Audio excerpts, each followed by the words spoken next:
दोस्तों विश्वामित्र जी का नाम तो आपने सुना ही होगा।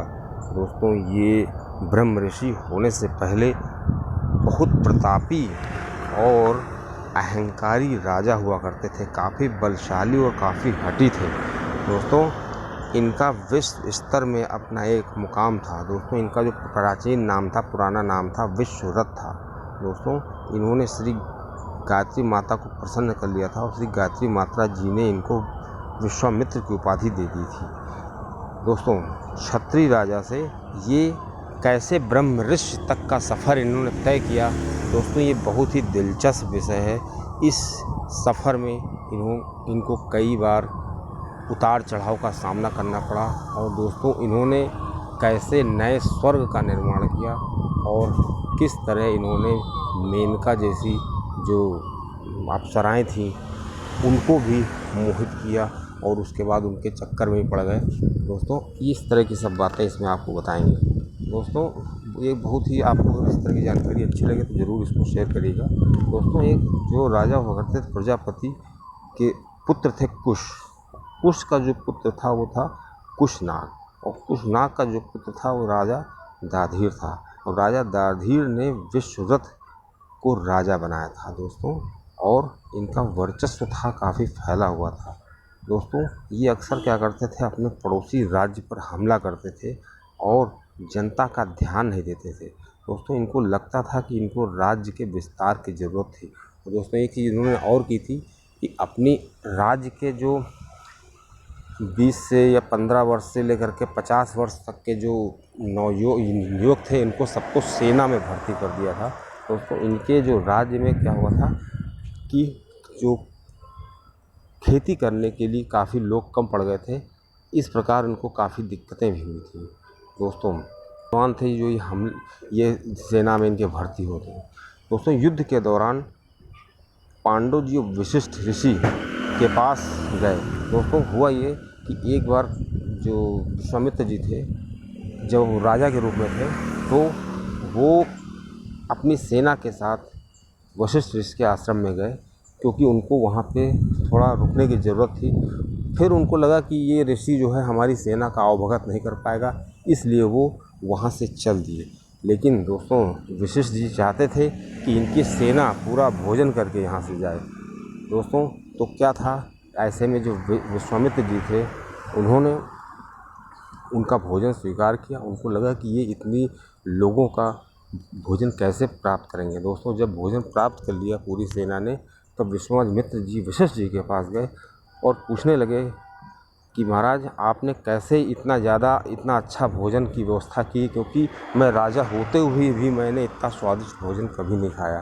दोस्तों तो वशिष्ठ जी थे, उन्होंने अपनी एक गाय के बारे में बताया, कहा ये बहुत ही चमत्कारिक गाय है और ये गाय हमको इसमें सहयोग करती है और इसका नाम नंदिनी है। दोस्तों इस गाय को देख करके विश्वामित्र के अंदर लालच आ गया। वो उस गाय को लेना चाहते थे, लेकिन फिलहाल वो उस समय वहाँ से चले गए। दोस्तों थोड़े दिन बाद क्या हुआ कि विश्वामित्र जी के राज्य में सूखा पड़ गया और दोस्तों वहाँ पे काम करने वाले कोई ज़्यादा लोग थे नहीं, क्योंकि ये सभी लोगों को तो सेना में भर्ती किए हुए थे। तो धीरे धीरे क्या हुआ कि इनके जो राज्य का पूरा अन्न ख़त्म हो गया। उसके बाद जब अन्न नहीं बचा तो कोई साधन नहीं था इनके पास, क्योंकि सूखा पड़ चुका था। तो विश्वामित्र जी को इनकी कामधेनु गाय वशिष्ठ जी की जो गाय थी वो याद आ गई। उन्होंने सोचा कि क्यों ना उस गाय को ले आएँ और हम अपनी प्रजा को उससे खिला सकते हैं। दोस्तों जब वो गाय के पास गए, गाय को लेने गए, तो वशिष्ठ जी ने मना कर दिया। कहा ये गाय जो है बड़ी कृपा से मुझको मिली है, मैं इसको किसी को दे नहीं सकता। दोस्तों तो चूँकि विश्वामित्र जी बहुत क्रोधी थे, बहुत ही ज़्यादा जिद्दी टाइप के थे, वो छीनने लगे।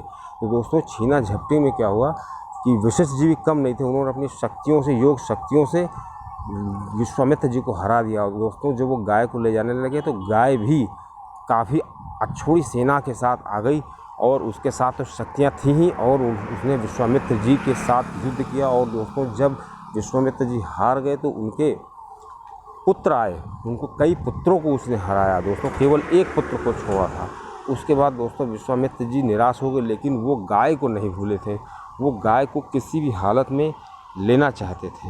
दोस्तों अब बात आई गई होगी उसके बाद श्री विश्वामित्र जी ने क्या किया, तपस्या करना शुरू कर दिया। दोस्तों वो कई वर्षों तक तपस्या करते रहे। तो दोस्तों उधर क्या हुआ कि जो विश्वामित्र जी थे उनको ऋषि की उपाधि वो के आसपास वो पहुंच गए थे, लेकिन उतनी देर में उन्होंने किसी को स्वर्ग भेजा था। दोस्तों तो जब स्वर्ग भेजा तो वहाँ पे जो इंद्रदेव थे उन्होंने उसको लेने से मना कर दिया, कहा कि ये आहारताएँ नहीं रखता है, एलिजिबिलिटी नहीं रखता है स्वर्ग में आने की। लेकिन दोस्तों ये ज़िद्दी थे, उन्होंने फिर से भेजा, फिर भी उन्होंने मना कर दिया। तो इन्होंने एक नया स्वर्ग बनाने की सोचा। दोस्तों इन्होंने एक स्वर्ग बनाया और उसमें पूरे सिस्टम से जैसे स्वर्ग होता है, तो इंद्रदेव को जो है लगा कि उनका स्वर्ग खतरे में है। दोस्तों जब ये तपस्या करने लगे फिर से, तो इंद्रदेव ने क्या किया, कई अप्सराओं को भेजा। दोस्तों अब पहली बार जब अप्सरा गई तो वो तो निराश हो गई, लेकिन दूसरी बार जब मेनका गई तो दोस्तों ये मेनका के जाल में फंस गए और दोस्तों वो गृहस्थी में आ गए। उन्होंने पुत्र पुत्री की भी उत्पत्ति की। दोस्तों जब इनको बहुत साल बाद पता चला कि ये आप तो तपस्या कर रहे थे दोस्तों, तब उन्होंने सब कुछ छोड़ छाड़ करके फिर ये तपस्या करने लगे। और उधर मेनका भी को इंद्र ने बुला लिया। और जब मेनका को इंद्र बुला लिया तो उसकी जो पुत्री थी दोस्तों उसी का नाम शकुंतला था। उसी के साथ बाद में उसका विवाह हुआ था दुष्यंत जी का। दोस्तों ये अलग कहानी है, लेकिन दोस्तों ये कितने ज़िद्दी थे और इन्होंने नया स्वर्ग बनाने की सोच लिया था। उसके बाद ये फिर भी जो है अड़े रहे और फिर उसके बाद ये वशिष्ठ जी से फिर उनकी भिड़ंत हुई। दोस्तों इस तरह से क्या हुआ कि ये कई जीवन में कई उतार चढ़ाव झेलते हुए ये श्री वशिष्ठ जी के पीछे पड़े रहे। दोस्तों आखिर में ये चाहते थे कि वशिष्ठ जी जो है इनको उपाधि दें, जो महर्षि की उपाधि दें। दोस्तों पहले तो ये राजा थे, उसके बाद जो ये 4 पद होते हैं, तो 4 पदों में जो ऋषि के 4 मेन पद होते हैं, महर्षि, राजर्षि और देवर्षि और ब्रह्म ऋषि। दोस्तों इनको ब्रह्मा जी ने प्रसन्न होकर ब्रह्म ऋषि की उपाधि दे दी थी, लेकिन ये चाहते थे, उससे संतुष्ट नहीं थे, ये चाहते थे कि वशिष्ठ जी ही हमको उपाधि दें। तो दोस्तों इन्होंने बहुत प्रयत्न किए, उसके बाद श्री वशिष्ठ जी ने इनको ब्रह्म ऋषि की उपाधि दी। दोस्तों ये बहुत बड़े ऋषि हुए हैं, जो सप्त ऋषि थे उनमें से एक ये थे। और दोस्तों इन्होंने प्रजा के लिए बहुत कार्य किए। जो श्री राम जी को जो वनवास में गए थे उस समय इन्होंने इनका भी काफ़ी रोल रहा। उसके बाद जो अहिल्या का उद्धार हुआ, श्री राम जी और लक्ष्मण जी को धनुर्विद्या सिखाने में बहुत बड़ा योगदान रहा। दोस्तों इन्होंने अपने जीवन में काफ़ी महर्षि बनने के बाद काफ़ी अच्छे कार्य किए।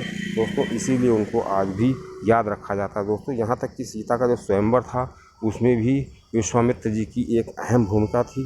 दोस्तों जो श्री राम जी और श्री लक्ष्मण जी जब जनक जी वहाँ गए थे मिथिला, तो ये साथ में ही थे। और दोस्तों इस तरह उन्होंने अपने जीवन में कई कार्य किए और सप्त ऋषि की उपाधि प्राप्त की। दोस्तों ऐसी ही जानकारी के लिए आप मेरा चैनल सब्सक्राइब करिए।